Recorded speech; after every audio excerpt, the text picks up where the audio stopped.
Christopher Nolan గారి the Odyssey movie ఇప్పుడే చూశాను. మూవీ గురించి ఒక మాటలో చెప్పాలంటే చాలా బాగుంది.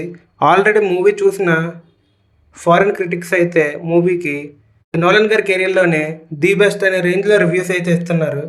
కానీ నా ఒపీనియన్లో ఈ సినిమా కన్నా చాలా తోప్ ఫిలిమ్స్ అయితే ఆయన కెరియర్లో ఆయన ఎప్పుడో చేశారు. బట్ ఖచ్చితంగా ఈ మూవీ ఆయన కెరియర్లో one of the best movie అనే చెప్పాలి. మూవీ క్యాస్టింగ్ గురించి కొంచెం కాంట్రవర్సీ ఉన్నా కూడా ఆ కాంట్రవర్సీ అన్నీ పక్కన పెడితే ఒక మూవీని ఆ మూవీ ఎక్స్పీరియన్స్ పరంగా చెప్పాలి అంటే సినిమా చాలా బాగుంది. సినిమా గురించి ఇంకా క్లుప్తంగా మాట్లాడుకుంటే సినిమాలో నాకు మైనస్ పాయింట్స్గా అనిపించినవి మెయిన్గా రెండే పాయింట్స్. ఫస్ట్ మైనస్ పాయింట్ ఏంటంటే ఒడిసియస్ క్యారెక్టర్కి కాకుండా మిగతా క్యారెక్టర్స్కి మనం కనెక్ట్ అవ్వడానికి చాలా టైం పడుతుంది.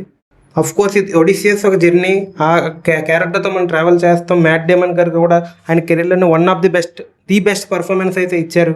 అయినప్పటికీ ఒక్కసారి మూవీ స్టార్ కాస్ట్ చూసుకుంటే చాలా పొటెన్షియల్ ఉన్న హాలీవుడ్ ఏ లిస్ట్ యాక్టర్స్ చాలామంది మూవీలో ఉంటారు. యానా హాత్వే గారు కానీ, రాబర్ట్ ప్యాటిసన్ కానీ, వీళ్ళ క్యారెక్టర్స్ మనం అంత త్వరగా కనెక్ట్ అవ్వలేము. ప్లస్ మూవీలో వీళ్ళని పెట్టుకున్నారు కానీ ఆ యాక్టర్స్కి ఉన్న పొటెన్షియల్ బయటకు తీసుకొచ్చేంత క్యారెక్టర్స్ కానీ ఆ క్యారెక్టర్ స్కోప్ ఇవ్వలేదు మూవీలో.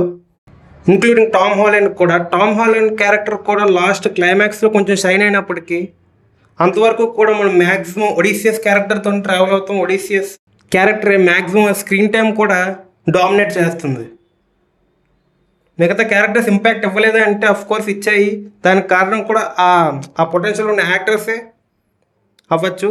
అయినప్పటికీ అంత మంచి యాక్టర్స్ని పెట్టుకొని పూర్తిగా బయటకు తీసుకురాకుండా అంత వాడుకోలేదు అనిపించింది వాళ్ళ పొటెన్షియల్ని. ప్లస్ మనం కూడా ఒడిసియస్ క్యారెక్టర్తో బాగా కనెక్ట్ అవ్వడం ఇవేవి మనకు అంత పెద్దగా అనిపించవు. కానీ నాకు అనిపించిన మెయిన్ 2 మైనస్ పాయింట్స్ అయితే అవే. ఒకటి, మంచి పొటెన్షియల్ ఉన్న యాక్టర్స్ని యూజ్ చేసుకోకపోవడం. 2, వాళ్ళ క్యారెక్టర్స్ మనం అంతగా ఫైనల్గా వచ్చేంత వరకు కూడా కనెక్ట్ అవ్వకపోవడం. అండ్ మూవీ అయిపోయిన తర్వాత కూడా ఒక్కసారి పర్ఫార్మెన్స్ గురించి ఆలోచిస్తే ఇంత భారీ స్టార్ కాస్ట్ ఉన్న మూవీలో నార్మల్గా సినిమా ఎలా ఉన్న పర్ఫార్మెన్సెస్ మాత్రం చాలా ఇంపాక్ట్ చూపిస్తాయి. కానీ ఈ మూవీ గారికి వచ్చేసరికి ఫుల్గా ఒడిసియస్ క్యారెక్టర్ చేసిన మ్యాట్ డేమన్ ఒడిసియస్ క్యారెక్టర్ ఇవి తప్ప ఇంకేమీ గుర్తురావు. అఫ్ కోర్స్ సినిమాలో చాలా అడ్వెంచరస్ మూమెంట్స్, కొన్ని హర్రర్ వైబ్స్ ఇచ్చే మూమెంట్స్ చాలా ఉన్నాయి. ఒడిసియస్ జర్నీలో వచ్చే ఆ సైక్లాప్స్ క్యారెక్టర్, ఒంటికన్ను రాక్షసుడి క్యారెక్టర్, దాన్ని సీజీఐ లేకుండా ప్రాక్టికల్ ఎఫెక్ట్స్ విఎఫ్ఎక్స్ యూస్ చేసి యానిమాట్రానిక్స్తో చాలా బాగా అయితే తీశారు.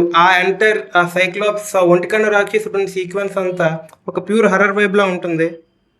అండ్ అదే కాదు, దీని తర్వాత ఒకదాని తర్వాత ఆల్మోస్ట్ మూవీ సగం అవ్వకముందే ఇవన్నీ ఈ మంచి మంచి సీన్స్ అన్నీ పడిపోతూ ఉంటాయి. డౌట్ వచ్చింది సెకండ్ హాఫ్ ఏమైనా.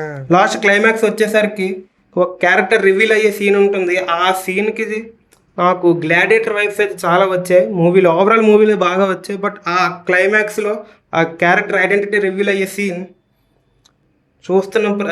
చూస్తున్నప్పుడు నాకు బుర్రలోని అలాగా ఆ గ్లాడియేటర్ డైలాగే తిరుగుతుంది బుర్రలోని. ఇంకా నోలన్ గారు కూడా ఇప్పటివరకు సైఫై యాక్షన్ సినిమాలు చాలా చేశారు. కానీ ఫస్ట్ టైం ఈ జానరాలో, ఈ మైథలాజికల్ యాక్షన్ వార్ డ్రామా జానరాలో one of the best attempt అయితే ఇచ్చారు. ఖచ్చితంగా ఈ మూవీ ఈ జానరాలో వన్ ఆఫ్ ది బెస్ట్గా చెప్పచ్చు. ఒక మైథలాజికల్ సబ్జెక్ట్ తీసుకొని దాన్ని చాలా గ్రౌండెడ్గా ప్రజెంట్ చేశారు ఆయన.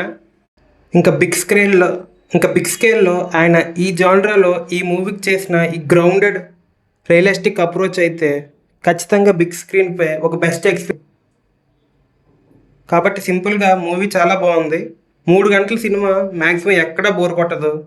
అండ్ కొంతమంది ఆడియన్స్కి మధ్యలో బోర్ కొట్టచ్చు. బట్ నా ఒపీనియన్గా నాకు ఎక్కడా బోర్ కొట్టలేదు మూవీ. ఇంకా నేను తెలుగు డబ్బింగ్లో కూడా చూశాను. తెలుగు డబ్బింగ్ కూడా బాగుంది. సో మీరు తెలుగులో అయినా చూడండి, ఇంగ్లీష్లో అయినా చూడండి, కానీ ఒక మంచి థియేటర్లో అయితే చూడండి. మీ ఎక్స్పీరియన్స్ ఇంకా బాగుండొచ్చు. అంతే.